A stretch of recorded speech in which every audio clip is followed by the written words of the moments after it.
The next session is titled Arctic Cooperation, Current Realities, and Future Prospects, and I cannot imagine a better moderator for this panel. The moderator I'd like to invite up is Dr. Mike Sfraga.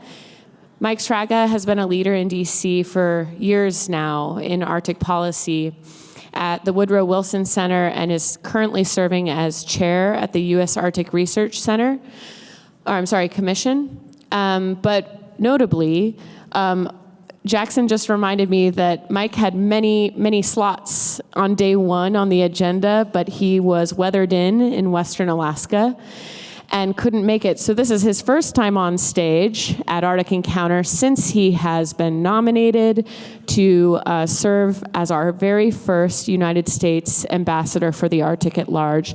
We're thrilled to welcome him and the other panelists for this very timely conversation on Arctic cooperation. Please welcome them. Thank you. Thank you, Rachel, for that very nice introduction. I know many of you were expecting Dave Bolton, but Dave's asked me to step in for him, and he owes me. Good morning.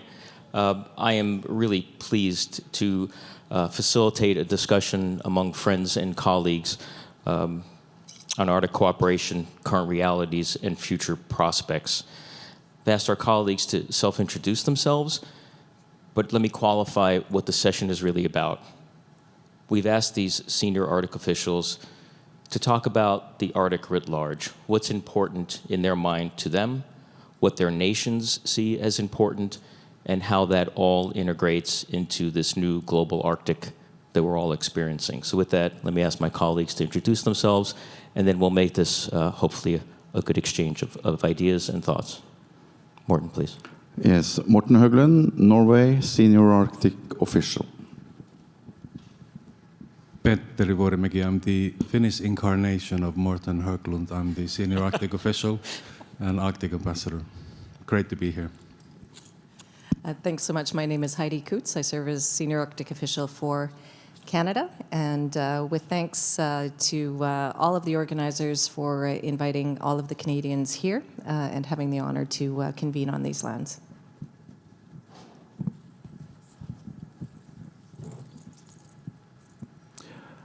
Hi, I'm Lou Krishak. I'm the Senior Arctic Official of the United States, and I work at the U.S. State Department.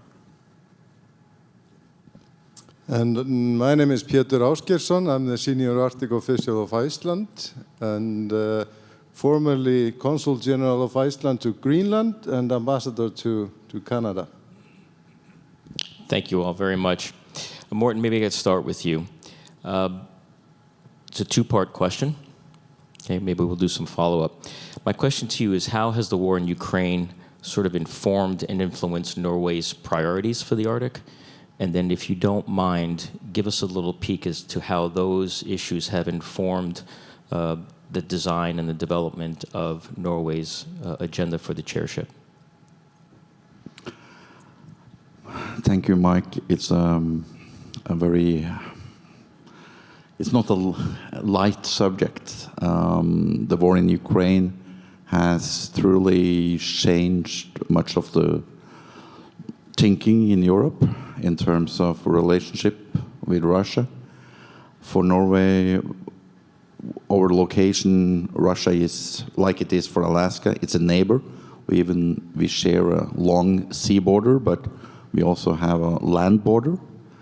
After the Cold War, we had high hopes and maybe dreams, and maybe it was too idealistic that we could connect with our brothers and sisters in Russia and create, some kind of relationship we have with the other Nordic neighbors and free access across the border, people-to-people contact, close business interest, and we really invested a lot, giving visa-free travel opportunities for people living on both sides of the border, facilitating a lot of cultural exchanges, promoting business across and educational opportunities and so on on a range of different areas. So a lot of our priority and the thinking in terms of the high North Arctic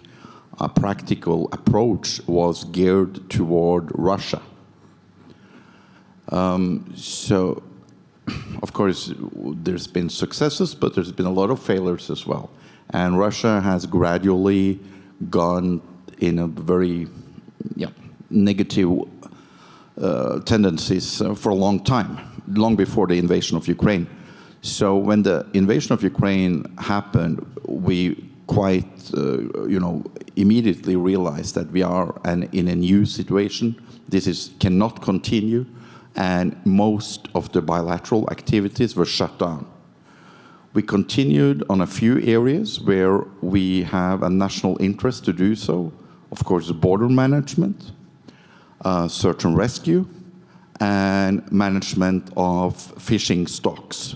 We have a joint fishing agreement with Russia. No political contact, so it's on a lower level cooperation.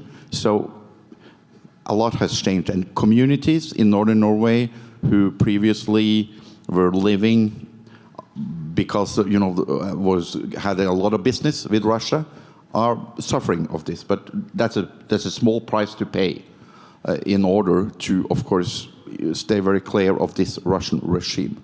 So it's a tremendous change in mindset and in actual how we operate.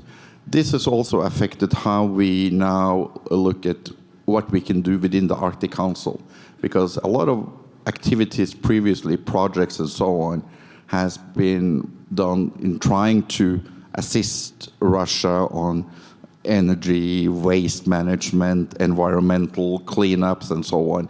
These types of activities could not possibly go on for a number of reasons. So we have to think in other directions, geographically, and how the landscape has changed. And even if the war in Ukraine was to end tomorrow, which I hope it does, unlikely, but I hope so, the relationship with Russia has been damaged for a long, long time.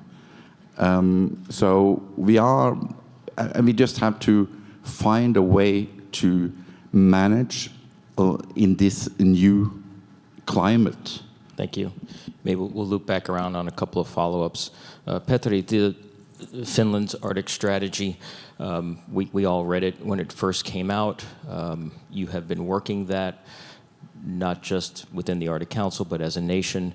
And of course, the repercussions of Ukraine sit prominent with your country. Perhaps you can give us an overview of Finland's strategy, where you are with that strategy, and how it might be impacted by the realities we're all dealing with.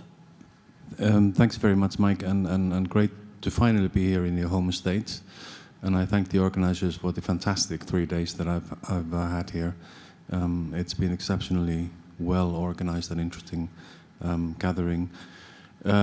Finland, we issued our Arctic policy strategy in June of 2021. It was a very thorough process with wide consultations. Process was led by our Prime Minister's office. We released a strategy which had as priorities climate change mitigation and adaptation, people, the welfare of the people, the indigenous peoples, the Sami people in Finland, Arctic knowledge and know-how, business and research, and then infrastructure and logistics.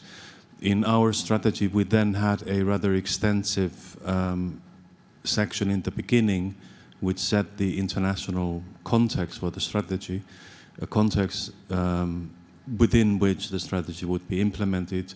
And as part of that, we also had our security articulations there and references to many of the cooperation structures, first and foremost the Arctic Council. Of course, then last February took place and the atrocities there, and we had to take a re-look at the strategy, but we have not yet amended or updated that as such. The thing is that the priorities as they were, I believe that they have and shall stand time, the climate change is still with us. Top research is still needed. The situation of the Sami people and the welfare of the people living in the Arctic still has to be a priority, and infrastructure and logistics. It is the first section that we'll need to take a look at. But I can't really at this stage go beyond that, because we will have elections in 2 days on Sunday, and it will then fall on the new government to take a look at the strategy and reach a decision on what they would wish us civil servants to do. So we'll wait for the government to make their decisions on how we go forward. Thank you. Thank you. It's interesting that we have how the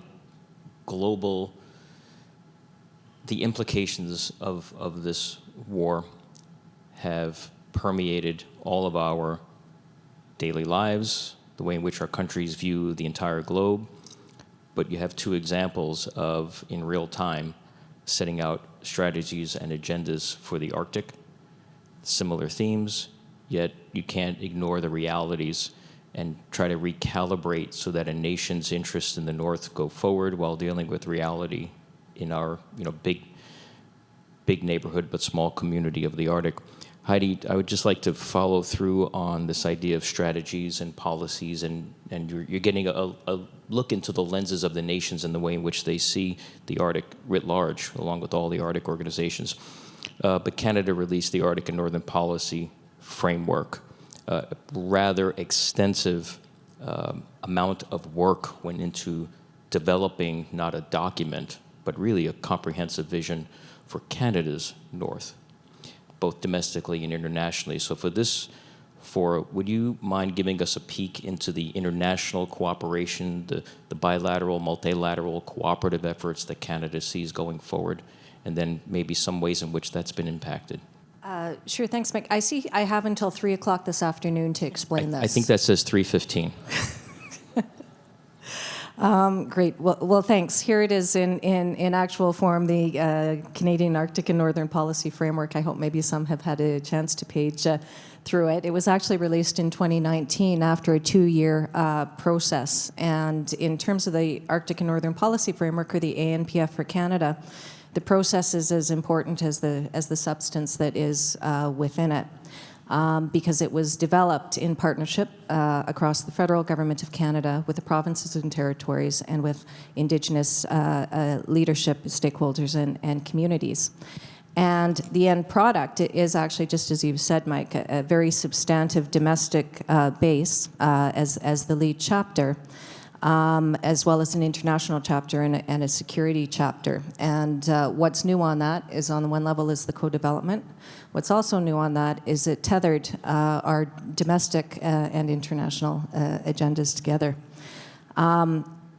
I'm a little bit of a public administration wonk, and I do need to say that it's one of the most honest pieces of public policy that have come out, because it's actually anchored in assessing, it's a gap analysis of gaps that exist across Northern and Arctic Indigenous and non-Indigenous communities, and gaps that exist between Northern and Southern Canada.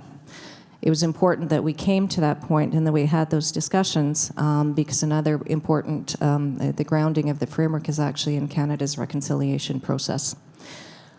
All of that transfers into the international chapter, co-developed in the same, with the same principles, and again, framed not unlike what we've heard from other colleagues in how Canada can move forward with its international agenda, facing in the first instance the ongoing impacts of climate change and other geopolitical developments, while ensuring, number one, reinforcement of rules-based international order, the defense of our own sovereignty and interests, and our cooperative relationships.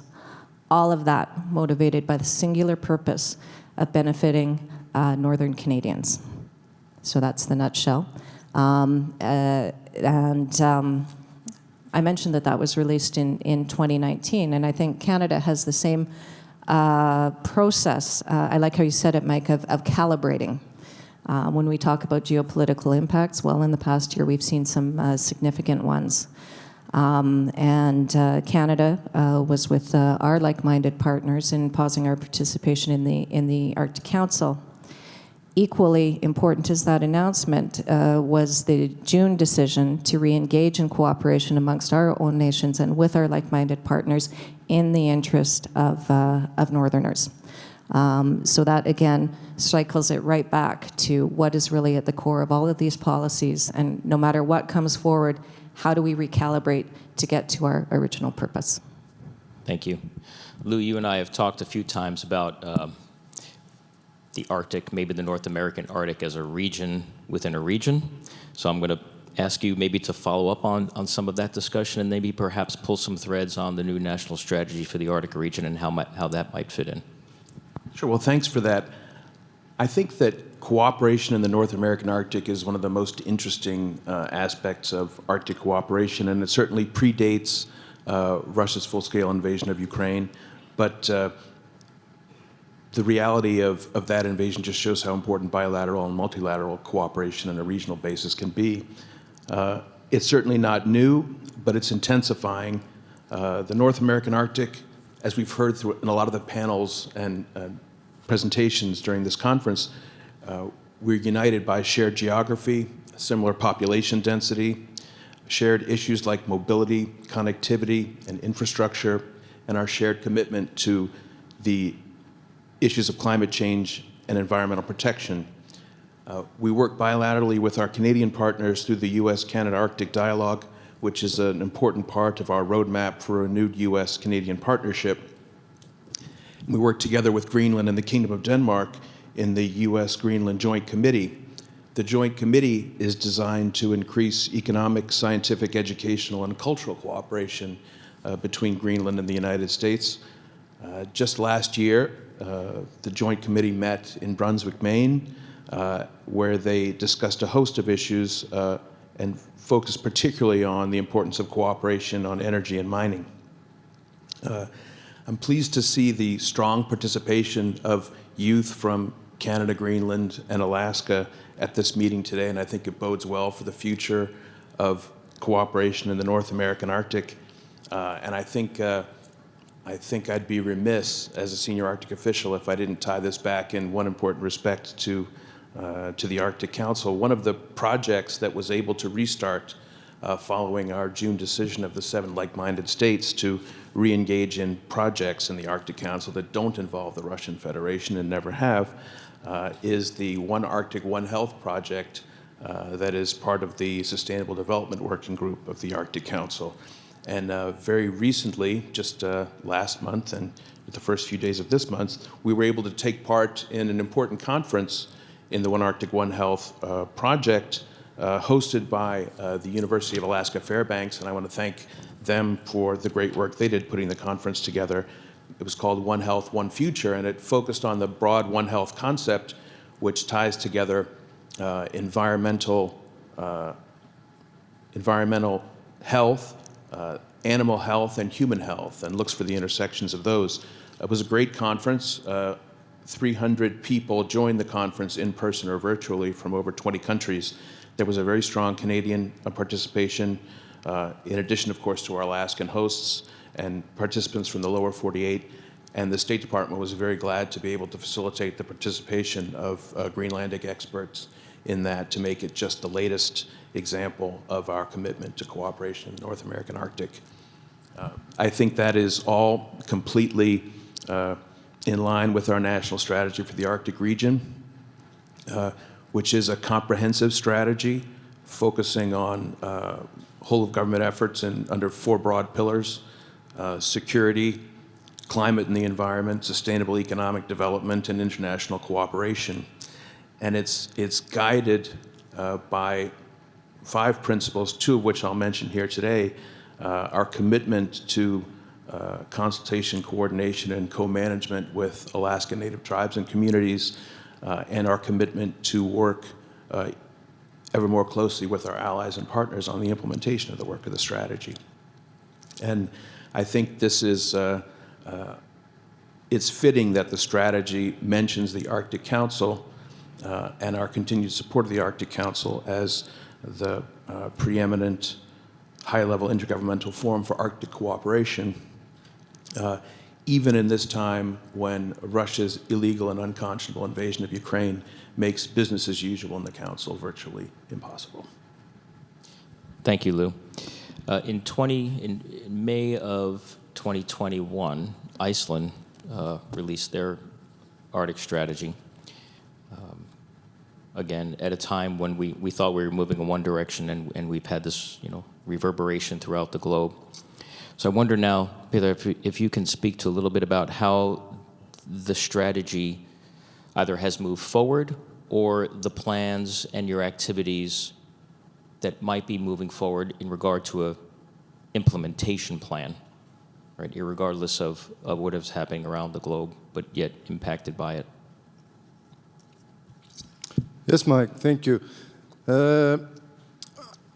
Iceland published its first Arctic policy in 2011, and in the 10 years until we published the second one, we came to the realization that it is not enough to have an Arctic policy. You also need to have a clear idea on how to implement and put to work that policy. So the new policy was issued from the Parliament on the eve of the Arctic Council ministerial meeting in Reykjavik on the 19th of May in 2021. And the Parliament tasked the ministry, my ministry, the Ministry for Foreign Affairs, with developing a plan for the execution of that plan. And the core idea for the implementation plan was to seek meaningful engagement from the community of Arctic experts and stakeholders, basically such people as we have here in the room today. We started early spring last year by having an open meeting in Akureyri. It's a little town on the north coast of Iceland that is becoming more and more a hub for Arctic research in Iceland. An open meeting where anyone could take part in the discussions, and we had about 120 people show up. That may not be considered a lot in the United States, but in Iceland we have a smaller community of Arctic experts, so we were quite happy with that group of people. Among them, politicians, researchers, scientists, people from the private sector, basically everyone interested in the Arctic. Now, the Arctic policy has 19 action points, and we distributed these 19 points between 5 thematic working groups that we established at that meeting, and people could sign up for the working groups. Anyone that wanted to have a hand in making the implementation plan could do that at the meeting or in the days after the meeting. So the 5 groups were, Group A was to deal with international cooperation and obligations. Group B with climate change, the environment and reduction of pollution. Group C with communities and infrastructure. Group D, development and promotion of Arctic issues and communities. And Group E with search and rescue and communications infrastructure. And as it happened, over 100 people signed up for one or more of these thematic groups. They worked during spring, summer, and into the autumn, and presented about 80 proposals to the Ministry for Foreign Affairs in October last year. And we are now in discussion with other ministries who will be tasked with implementing many of these. And the final decision on what remains in the implementation plan will be taken by the Foreign Ministry in cooperation with other ministries. And the whole process from appointment of the Arctic Policy Committee to the finalization of the implementation plan has been done on the basis of meaningful and practical engagement with all those that have a stake and an interest in the governance in the Arctic. And I certainly have to recommend this method. It resulted in an excellent product. Thank you. Thank you. We have about 15 minutes left, so we'll do maybe a lightning round here. We'll call it a lightning round, like a game show. Morten, when you laid out your original comments, I mean, I could hear a lot of big challenges in them, but pick one more for me. We've talked here for a few days about the big challenges of the North, whether it's the existential threat of climate, our indigenous peoples, the defense and security structures, all of these things. Pick one more for me from your country's perspective. Well, it's all linked in a way. The threat of climate change is real. It's real for the people in the Arctic, including the indigenous people. For us, as it is for Alaskans, Arctic is our home. It's not some faraway place. We have to make sure that life is as good as it can be. We have to provide for the people. Climate change is threatening us, but we have to adapt to it.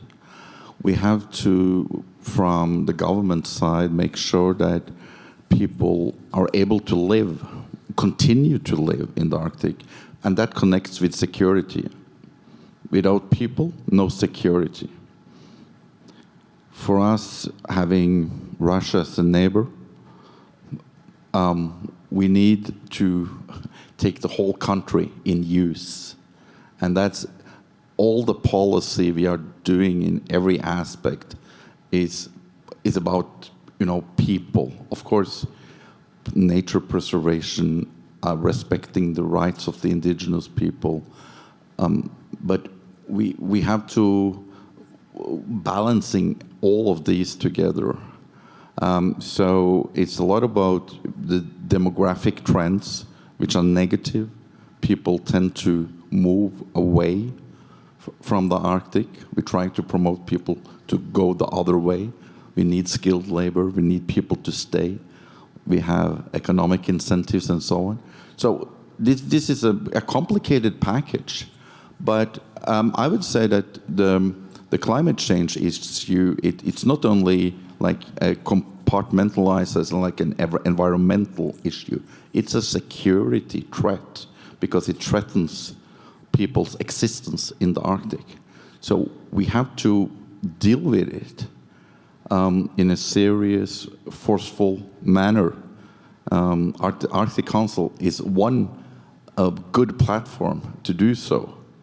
And also use the Arctic Council as a way to engage with the global community. Many of them are here today, and they are willing to partner up with us. So we can strengthen the work we are doing for the people living in the Arctic. And I come back to that because it is about the people. Without people, there is no home for us anymore. So that's key.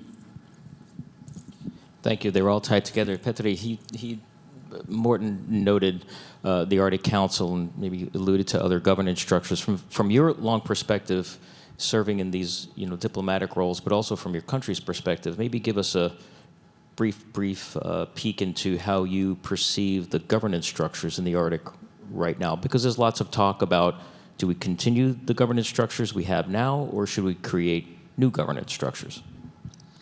Thanks, Mike, for that question. There certainly is not any need for new governance structures.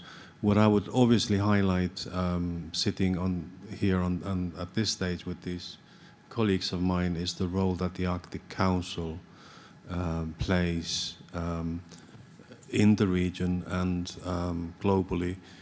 Lou used the phrase preeminent format for circumpolar Arctic cooperation.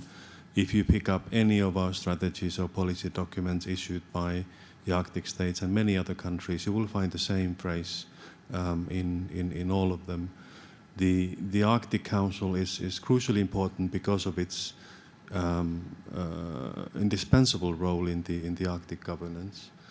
It is important because of the very, very strong and unique position of the indigenous peoples' organizations who sit with us at all levels and make their views and concerns and challenges known to us as we take the work forward.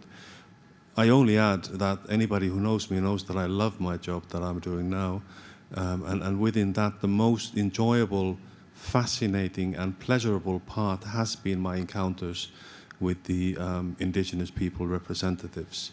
So I can't see really the audience here, but if Gunbrit, Ed, Chiefs Gary and Bill are here, thank you from the bottom of my heart for what you have taught me, and I've learned a lot and realized how much I still have to learn. And thirdly, the Arctic Council is very, very important because of the things it does. Lou referred to the One Health project, which is important. But if you look at, for example, the Arctic AMAP working group scientific assessments, there are 200-page assessments which touch upon key issues that are crucially important for the world in terms of addressing global climate change. So the Arctic Council has a very strong global reach in that respect as well. And if I may add, in the region you also have sub-regional structures like the Barents Sea Arctic Council, which has conducted some useful work, and they just recently had a Barents Region Summit in Brussels. And I also have to say, because up on this stage you have representatives of 5 Arctic states, but you only have 1 representative of an EU member state. And we have been arguing that the EU is also a key actor in the Arctic, and it has been very useful input with its resources and expertise over the years. I was recently in Nuuk, Greenland, and the question was put, what should the EU do in the Arctic?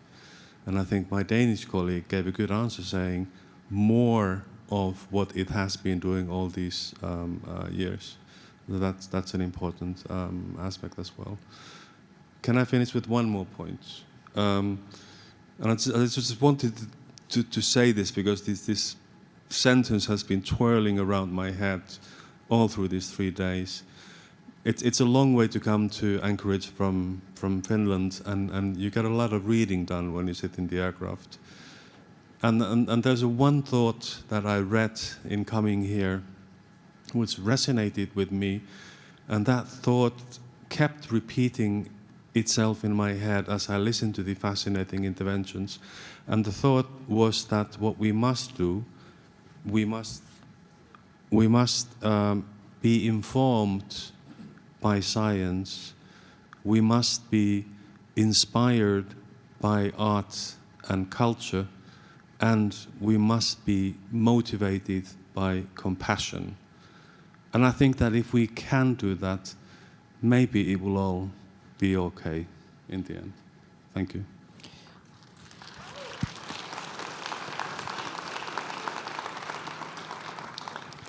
Thank you. Heidi, we've got a few minutes left, but I wonder if I can not put you on the spot. But can you, I made a note here, can you please share with us the recent development, the Canada-Denmark-Greenland Border Treaty? You know, that's the region within the region within the region. But can you just share just briefly a little bit about that unique agreement and how it came, briefly maybe how it came about and where it ended?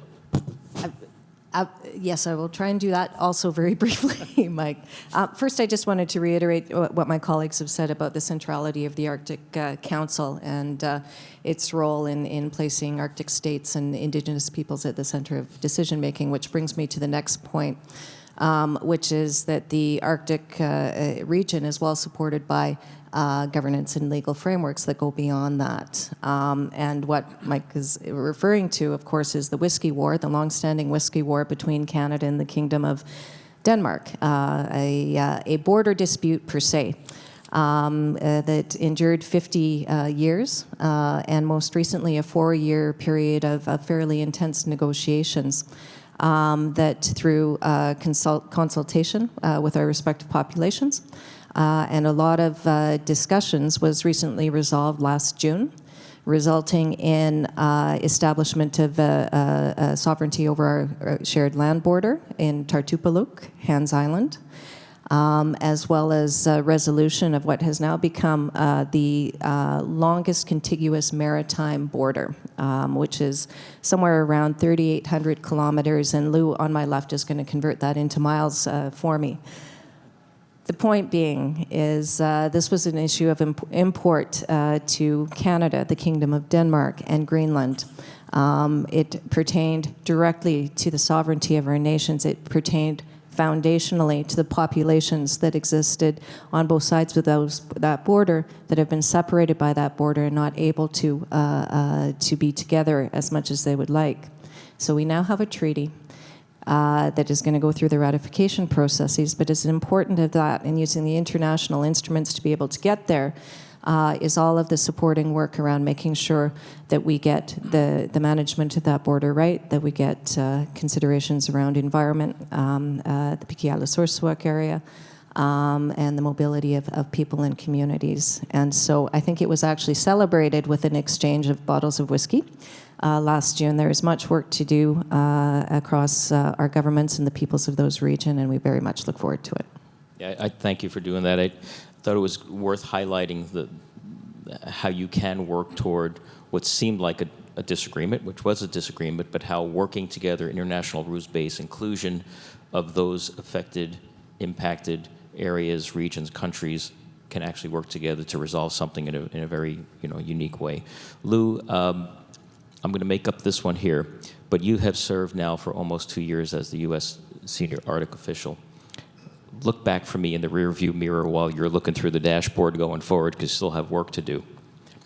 What's unique about what you have done with your colleagues here in the structures in which you have done the work? I don't know how unique it is, but I was very pleased to be able to be involved in work that brought together our Arctic state colleagues and the indigenous permanent participants to do something which is fundamental to the mission of the Biden-Harris administration, and that is connecting foreign policy to the lives and livelihood of American citizens.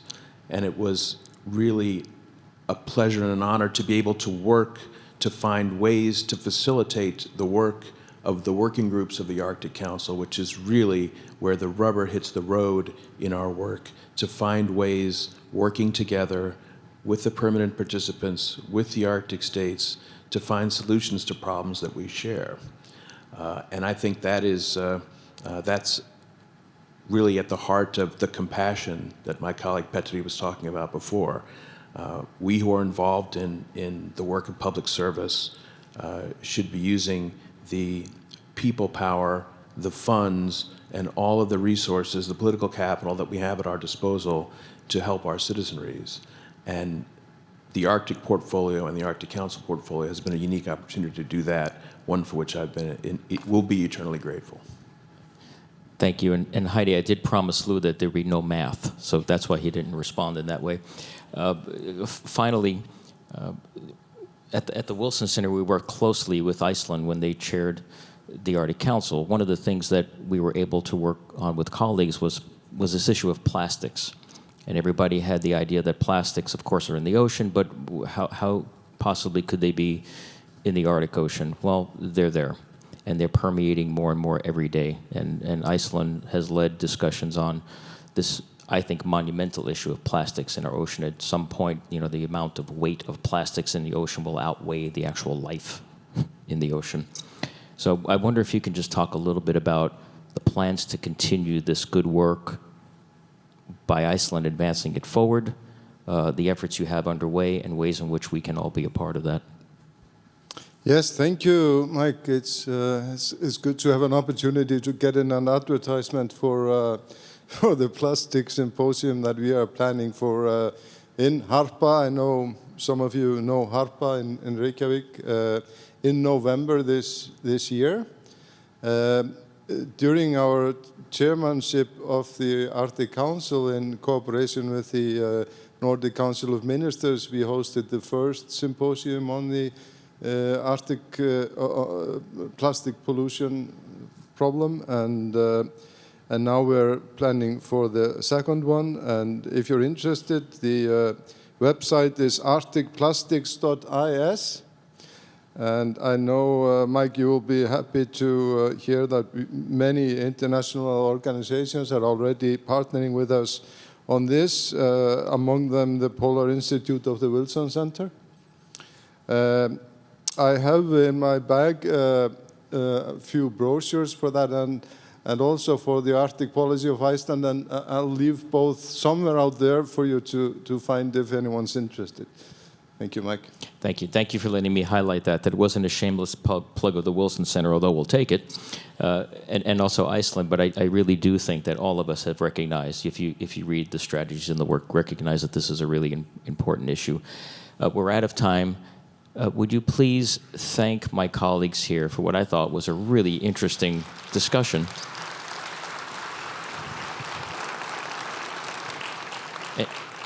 And also, I think we were allowed a peek into what continues to be a lot of work related to the Arctic. Yes, Arctic Council, but I think we got a peek into all the other levels of work that's happening in the nations, within the nations, their look toward the Arctic, how we're working in bilateral, multilateral settings, and the work of the North continues. Thank you very much.